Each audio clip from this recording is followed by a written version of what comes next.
నమస్తే అర్చన మేడం. నమస్తే ఉషా గారు. 1111 మనం క్లాక్లో చూసినా, సడన్గా ఎక్కడైనా కార్ పైన చూసినా ఎక్కువగా చెప్తూ ఉంటారు ఆ నెంబర్కి చాలా ఫ్రీక్వెన్సీ ఉంది అండ్ యూనివర్స్ మనకి కనెక్ట్ అయిందని అర్థమని. కానీ 1111 యొక్క ఫ్రీక్వెన్సీ ఏంటి అంటే అది కనిపించినప్పుడు అసలు దేనికి సంకేతం, మనం దేనికోసం అలర్ట్ అవ్వాలి అంటారు. కొన్ని పాయింట్స్ అనేవి ట్రిగర్ అవుతాయి, మన ఆలోచన మార్చుకోవాలి, లేదంటే మనం ముందు అడుగు వేస్తున్నామని ఇలా చెప్తూ ఉంటారు. సో ఇది దేనికి సంకేతం అంటారు అసలు? నిజంగా అద్భుతమైన అంటే నంబర్ ఏదైనా ఉంది అంటే 1111 ఉషా గారు. నిజంగా చాలా హై పవర్, హై ఎనర్జీ ఉన్న నంబర్ అది. నార్మల్గా మీరు అన్నట్టుగా నిజమే, మనము కార్ పైన కానీ క్లాక్ పైన కానీ టైం చూసినప్పుడు అండ్ మన బుక్ చదివేటప్పుడు బుక్లో కూడా కనిపిస్తూ ఉంటాయి నంబర్స్. ఒకవేళ ఎప్పుడన్నా ఫోన్ నంబర్స్ దాంట్లో కూడా ఏంజిల్ నంబర్ కనిపిస్తూ ఉంటుంది. ఎక్కడైనా కానివ్వండి, యాడ్స్ మనం వచ్చేటప్పుడు పోస్టర్స్ కానీ ఎక్కడైనా కనిపిస్తూ ఉంది అంటే ఆ వైపుకి మన దృష్టి వెళ్తుంది 1111 దగ్గరికి అంటే ఖచ్చితంగా ఇట్స్ ఎ వేకప్ కాల్ అనుకోవచ్చు. ఎందుకంటే లైఫ్లో మనకు ఎన్నో కోరికలు కూడా ఉంటాయి. ఆ కోరికలు మేనిఫెస్ట్ అయ్యే టైం అని కూడా మనం అర్థం చేసుకోవచ్చు. ఆ ప్రతిసారి మనము దేవుడికి దండం పెట్టుకుంటాం కదా ఉషా గారు, అంటే మనకి ఎన్నో విషెస్ ఉంటాయి, అవన్నీ ఫుల్ఫిల్ చేసుకోవాలి అనే ఉద్దేశంతో ప్రతిరోజు మనము దేవుడికి పూజ చేస్తూ ఉంటాం. సో చాలా ఉంటాయి కదా మనకు కోరికలు, అవన్నీ కూడా ఎలా వాస్తవ రూపం దాలుస్తాయి అని మనకు ఎలా అర్థమవుతుంది చెప్పండి? మన బిలీఫ్ సిస్టమ్ అండ్ యూనివర్స్ మనకి కనెక్ట్ అయిందని బలమైన సంకల్పం. అంటే ఒక్కొక్కసారి మనకి తెలియకపోయే అవకాశం కూడా ఉంది కదా, ఎలా తెలుస్తుంది అవుతుంది అని చాలా వరకు డౌట్సే ఉంటాయి. ఎంతో రోజు పూజ చేస్తున్నా బట్ ఇంకా అవ్వట్లేదు అని కూడా అనుకుంటూ ఉంటాం కదా, మనకి తెలీదు. కానీ యూనివర్సల్ కాన్సెప్ట్స్ వచ్చే వరకు మనం యూనివర్స్ ఏదో ఒకటి చెప్తుంది అంటే ఏంజిల్ నంబర్స్ కనిపిస్తున్నాయి అంటేనే యూనివర్స్ మనతో కమ్యూనికేట్ అవుతుంది అని మనం ఆల్రెడీ చెప్పుకున్నాం.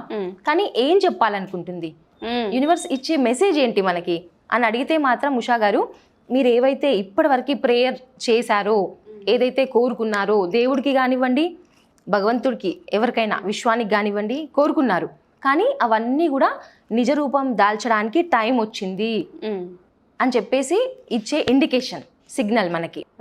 సో అది చెప్తుంది బీ రెడీ టు రిసీవ్ అని చెప్పేసి, మీరు రెడీగా ఉండండి తీసుకోవడానికి అని చెప్పినప్పుడు ఖచ్చితంగా మనం కూడా ఏంజిల్ నెంబర్ కనిపించగానే yes I'm ready to receive my miracle అని చెప్పేసి అనుకోవాలి. అంటే మనం కూడా రెస్పాండ్ అవుతున్నాం, మీకు ఇవ్వాలి, ఇది ఇస్తున్నాను అని చెప్పినప్పుడు ఎస్ నేను కూడా రిసీవ్ చేసుకోవడానికి రెడీగా ఉన్నాను అనే విధంగా విశ్వానికి చెప్పుకోవాలి. అండ్ అలా థ్యాంక్స్ చెప్పుకున్న తర్వాత కూడా ఉషా గారు ఒక్కసారి మనకి మనం అనలైజ్ చేసుకోవాలి. అంటే అప్పుడు మన ఆలోచనలు ఏ విధంగా ఉన్నాయి, మన మాటలు కానివ్వండి, మన చేతలు కానివ్వండి, మన బిహేవియర్, అంటే ఆ రోజులో ఎలా ఉంటున్నాము, ఏం చేస్తున్నాము, ప్రతి ఒక్కరికి మనకే తెలుస్తుంది కానీ పక్క వాళ్ళకి తెలియదు కదా మనం ఎలా ఉంటున్నాం, మన ఆలోచనలు ఏ విధంగా ఉన్నాయి అనేది ఒక్కసారి చూసుకోవాలి. ఎందుకంటే మనం ఎప్పుడో సంకల్పం చేసుకున్నాము, కోరుకున్నాము, అయిపోయింది, డేస్ పాస్ అయిపోయాయి, కానీ అది వస్తుంది మన జీవితంలో రెడీగా ఉంది మనం రిసీవ్ చేసుకోవడానికి అనే టైంలో మనం నెగటివ్గా ఆలోచించామనుకోండి, ఇన్ని రోజులు వస్తున్నది కూడా ఆగిపోతూ ఉంటుంది. అందుకని మళ్ళీ అవేర్నెస్లో ఉండండి అని ఇచ్చే అద్భుతమైన గైడెన్స్ నంబర్ అది.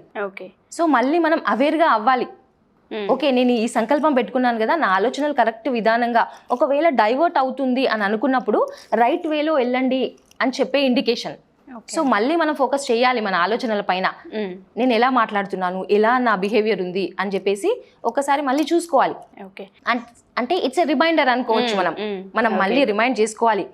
ఎందుకంటే అది మేనిఫెస్టేషన్ టైం అన్నమాట. ఇప్పుడు నిజ రూపం దాలుస్తున్న టైం, ఆ టైంలో రిసీవ్ చేసుకోవడానికి రెడీగా ఉండండి అంతే, నో సెకండ్ థాట్స్, ఎలాంటి నెగిటివ్ ఆలోచనలు కూడా వద్దు అని చెప్పడానికి సిగ్నల్ అన్నమాట. అండ్ ఉషా గారు, మనము ఆ టైంలో గనక ఎటువంటి ఆపర్చునిటీ వచ్చినా కూడా గ్రాప్ చేసుకోవడానికి రెడీగా ఉండాలి. అదర్వైజ్ మనం ఆ ఆపర్చునిటీని మిస్ చేసుకున్నట్టే. సో అలర్ట్గా ఉండాలి చాలా, అంటే ఏ వైపు నుంచన్నా రావచ్చు, ఒక అవకాశం రూపంలో కావచ్చు, ఒక వ్యక్తి రూపంలో కావచ్చు, అంటే ప్రతి ఒక్కటి చాలా, అంటే డబ్బులు కావాలి అనగానే డబ్బుల రూపంలోనే రాదండి, మనకి ఎన్నో సోర్సెస్ విధానంగా ఆపర్చునిటీస్ వస్తూ ఉంటాయి. అద్భుతమైన మనకు ఇంట్యూషన్ అనేది కూడా డెవలప్ అవుతుంది, అంటే ముందే గ్రహించగలుగుతాం కూడా. సో వీటిపైన ఫోకస్ చేయాలి అంటే మెడిటేట్ కూడా చేయాలి, మన మైండ్ని సైలెంట్గా ఉంచుకోగలగాలి. అప్పుడే మనకు అద్భుతమైన ఆలోచనలు, ఐడియాస్ ఇవన్నీ వస్తూ ఉంటాయి. వీటిని మాత్రం అస్సలు ఇగ్నోర్ చేయడానికి లేదు, ఫోకస్ అంతే.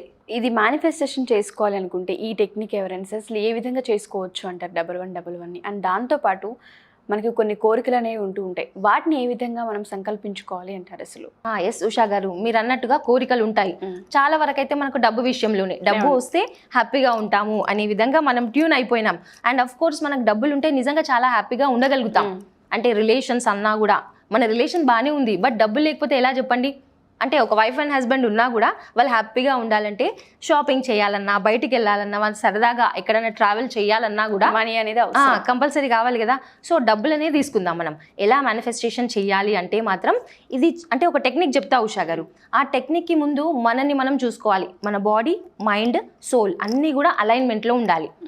సో ప్రతి ఒక్కటి మనం అనుకోవాలి, మై బాడీ, మైండ్, ఎవ్రీథింగ్ అంటే my soul is in alignment అని చెప్పేసి అనుకోవాలి. ఎప్పుడైతే అలా అఫర్మ్ చేసుకున్నా కూడా ప్రతి ఒక్కటి అలైన్మెంట్లోకి వచ్చేస్తుంది అనమాట.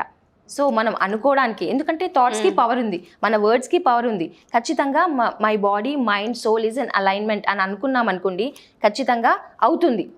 అలా పీస్ఫుల్గా మన మైండ్ పెట్టుకున్న తర్వాత ఈ మెథడ్ చేయాలి. సో ఈ మెథడ్ నేను చూపిస్తా ఉషా గారు. అంటే దీంట్లో మనకు కావాల్సింది ఏంటి అంటే ఒక స్టోన్. ఓకే. సో ఇది మనం గ్రాటిట్యూడ్ స్టోన్ అని కూడా అనుకోవచ్చు. ఎందుకంటే ఏదైనా మన లైఫ్లో కొద్దిగా చేంజ్ చేయాలి అని అంటే గ్రాటిట్యూడ్, నిజంగా నేను కూడా నా లైఫ్లో యూజ్ చేసిన గ్రాటిట్యూడ్ స్టోన్ అనమాట. ఓకే. అంటే డైలీ దీన్ని పట్టుకొని మనం అఫర్మ్ చేసామనుకోండి ఉషా గారు, ఆ ప్రోగ్రామ్ అవుతూ ఉంటుంది అనమాట. అంటే మన మైండ్ ఎలా అయితే ప్రోగ్రామ్ చేస్తూ ఉంటామో, ఈ స్టోన్ పట్టుకొని మనం పాజిటివ్గా అఫర్మ్ చేసినప్పుడు అదంతా అంటే అది రియాలిటీగా మారే అవకాశాలు చాలా ఉంటాయి. సో అంత పవర్ ఉంది, ప్రోగ్రామ్ అవుతుంది అనమాట ఈ స్టోన్. సో దీన్ని ఒక స్టోన్ తీసుకోవాలి. డైలీ మనం అఫర్మేషన్ చేసుకున్నప్పుడు, గ్రాటిట్యూడ్ అనేది తెలుపుకున్నప్పుడు ఇది పట్టుకొని గ్రాటిట్యూడ్ తెలుపుకుంటే కనుక ఇది ప్రోగ్రామ్ అవుతుందండి. ఓకే. అండ్ మనం ఏం కావాలనుకున్నా దీనికి కమ్యూనికేట్ చేయొచ్చు, అంత అద్భుతంగా వర్క్ అవుతుంది. సో ఇలాంటిది ఒకటి తీసుకోవాలి. అండ్ మనం రెడ్ కలర్ కానీ గ్రీన్ కలర్ కానీ ఇలా పెన్ తీసుకోవాలి. అంటే మనకు అవసరం అయ్యేటి ఏంటి అంటే ఈ మెథడ్లో ఒక స్టోన్, ఇలా పెన్, ఎనీ కలర్, ఏ కలర్ ఉంటే ఆ colour, and olive oil. Okay. Olive oil ఒకటి కావాల్సి ఉంటుంది. అండ్ అదేవిధంగా ఒక పర్ఫ్యూమ్, అంటే పర్ఫ్యూమ్ కానివ్వండి, డియోడ్రెంట్ కానివ్వండి, ఎనీథింగ్ అంటే ఫ్రేగ్రెన్స్ కోసం అనమాట. సో మనం ఈ మెథడ్లో ఒక పవర్ ఇవ్వడానికి ఈ ఫ్రేగ్రెన్స్ అనేది యూజ్ చేస్తాం. అదేవిధంగా ఆయిల్ కూడా, ఎందుకంటే ఆ పవర్స్ ఎప్పుడైతే మనం స్టోన్ పైన యూజ్ చేస్తామో ఆ ఆయిల్ని పవర్ పెరుగుతుంది. ఓకే. ఒకవేళ ఫ్రేగ్రెన్స్ లేదు అనుకోండి, మనం నార్మల్గా ఒక వాటర్ స్ప్రే బాటిల్ అన్నా తీసుకోవచ్చు. ఓకే. సో ఈ స్టోన్ ఇలా తీసుకొని మనం ఏ కలర్ అని రాసుకోవచ్చు, రెడ్ ఆర్ గ్రీన్. ఓకేనా? ఈ స్టోన్ పైన మనకి ఎంత అమౌంట్ కావాలి డబ్బు, ఎందుకంటే ఇది ఆల్రెడీ కొద్దిగా ప్రోగ్రామ్ చేయబడింది ఈ స్టోన్ ఆ గ్రాటిట్యూడ్తో. సో గ్రాటిట్యూడ్తో ప్రోగ్రామ్ అయిన ఈ స్టోన్ తీసుకొని మనం దీనిపైన ఎంత అమౌంట్ కావాలి అనేది రాసుకోవాలి. అండ్ చాలామంది ఎలా అంటే ఎక్స్పెరిమెంట్ చేద్దాము, మరీ ఎక్కువ అమౌంట్ రాసేసి ఇది రాలేదనుకోండి ఏం వర్కౌట్ అవుతలేదు అని చెప్తూ ఉంటారు కదా. కానీ చిన్నగా మనకు కావాల్సిన చిన్న అమౌంట్ని ఫస్ట్ మేనిఫెస్టేషన్ చేసుకోవచ్చు. సో జస్ట్ ఒక 10,000 అని నేను రాస్తున్నాను. సో దీనిపైన మనం రాసుకోవాలి. సో ఎప్పుడు కూడా ఇది జీరోస్ మెన్షన్ చేసుకోవాలని చెప్పాను కదా. సో ఇలా 4 zeros, 1 పక్కన 4 zeros వచ్చే విధంగా మనం రాసుకోవాలన్నమాట. సో 10,000 ఇనిషియల్గా ఇలా రాసుకోవాలి ఉషా గారు. 10,000 రాసుకున్న తర్వాత ఇది రూపీసా డాలర్సా అనేది తెలియదు కదా. సో మనం ఆ సింబల్ కూడా పెట్టుకోవాలి, రూపీస్. సో ఇలా కూడా మనం రాసుకోవాలన్నమాట. సో ఈ రూపీ సింబల్ మనకి ఉంది కదా, సో రూపీ సింబల్ కూడా మనం రాసుకోవాలి. అండ్ రాసుకున్న తర్వాత ఉషా గారు, సో 10,000 రూపీస్ ఈ సింబల్ అది రాసుకున్న తర్వాత మనం ఏం చేయాలి అంటే ఈ ఆయిల్ చెప్పాను కదా, ఆలివ్ ఆయిల్. సో ఈ ఆలివ్ ఆయిల్లో నిజంగా చాలా పవర్ ఉంటుంది. సో పవర్ఫుల్ ఆయిల్ అనమాట. సో ఇలా ఆయిల్ కొద్దిగా తీసుకొని మనం ఈ ఏదైతే అమౌంట్ రాసాం కదా ఈ స్టోన్ పైన అంతా ఇలా ట్యాప్ చేయొచ్చు. అంటే దీనికి మనం పవర్ ఇస్తున్నాం. So I'm manifesting this money అని చెప్పుకుంటూ మనం ఆయిల్ని పెట్టుకోవచ్చు. ఈ స్టోన్కి అంతా కూడా మనం అప్లై చేయొచ్చు. సో ఈ 10,000 రూపీస్ అండ్ ఇలా అప్లై చేసిన తర్వాత మన దగ్గర ఉన్న ఈ ఫ్రేగ్రెన్స్ ఏదైతే ఉందో సో దీనికి ఇలా స్ప్రే చేసుకోవచ్చు ఉషా గారు. ఇలా స్టోన్ అంతా కూడా. ఓకే. ఒకవేళ మన దగ్గర ఈ ఫ్రేగ్రెన్స్ లేదు అనుకోండి, జస్ట్ ఒక ఇలా నార్మల్గా వాటర్ స్ప్రే బాటిల్ తీసుకొని దాంతో మనం స్ప్రే చేసుకోవచ్చు. సో దీనికి ఆ పవర్ ఉంటుంది. అండ్ ఈ స్టోన్ మనం ఎక్కడ పెట్టాలి అంటే నార్మల్గా ఎక్కడైనా ఇంట్లో, అంటే మనం దేవుడి ప్లేస్ కూడా చాలా పవిత్రంగా చూస్తూ ఉంటాం కదా, ఎలాంటి డిస్టర్బెన్స్ లేకుండా ఉండే విధంగా పెట్టుకోవాలి. ఓకే. సో కామ్ ప్లేస్లో పెట్టేసుకొని మనం ఇంకా దాని గురించి మర్చిపోవాలి, ఇప్పుడు అవసరం లేదు మనకి. సో తక్కువ అమౌంట్ రాసుకోవచ్చు ఉషా గారు ఫస్ట్ అయితే. ఎందుకంటే చాలా పవర్ఫుల్ మేనిఫెస్టర్స్ ఎవరైతే లా ఆఫ్ అట్రాక్షన్ చాలా ఫ్రీక్వెంట్గా డైలీ వాళ్ళ లైఫ్లో యూజ్ చేస్తారు అనే వాళ్ళు మాత్రం అంటే నార్మల్గా వాళ్ళకి తెలిసిపోతుంది నేను ఇమీడియట్గా మేనిఫెస్ట్ చేస్తాను అనే విధంగా అవుతూ ఉంటే ఎక్కువ అమౌంట్ రాసుకోవాలి. ఇనీషియల్గా మనం ట్రై చేస్తున్నాము, ఇప్పుడే ట్రై చేస్తున్నాం, జస్ట్ చిన్న అమౌంట్తో స్టార్ట్ చేసుకోవచ్చు. సో అలా చేసుకుంటే నిజంగా తెలుస్తుంది. ఒకవేళ అది రియాలిటీగా వచ్చింది అనుకోండి, నమ్మకం పెరుగుతుంది మనకి. ఆ తర్వాత పెద్ద అమౌంట్కి కూడా మనం చేసుకోవచ్చు ఈ మెథడ్. సో చాలా పవర్ఫుల్ మెథడ్ ఉషా గారు. Thank you so much madam. చాలా మందికి నీడ్ అండ్ అవసరం కూడా ఎలా చేయాలి, ఏ విధంగా చేయాలి అని అడుగుతూ ఉంటారండి. మనకి ఇవి చూసినప్పుడు ట్రిగర్ అవుతూ ఉంటుంది. సో మనం కామ్గా ఉండాలి, మైండ్ సెట్ మార్చుకోవాలన్న పాయింట్స్ ఎక్కువ ట్రిగర్ అవుతుంటాయి. పర్సనల్గా కూడా చాలామందికి హెల్ప్ అవుతుంది. చాలామంది అడిగేది ఏంటంటే మెడిటేషన్ క్లాసెస్లో జాయిన్ అవ్వాలి అనుకుంటున్నాం, ఎన్ని డేస్ మెడిటేషన్ ఉంటుంది అండ్ దాంతోపాటు ఇప్పుడు అమావాస్య కూడా రాబోతుంది కాబట్టి లాస్ట్ టైం పౌర్ణమి క్లాసెస్ చేశారు, ఈసారి ఏమైనా క్లాసెస్ తీసుకునే అవకాశం ఉంటుంది అంటారు? ఉంది ఉషా గారు. మనకు 28th అమావాస్య వస్తుంది. జనరల్గా ఎప్పుడు పౌర్ణమికి అమావాస్యకి క్లాసెస్ సెపరేట్గా ఉంటాయి అనమాట.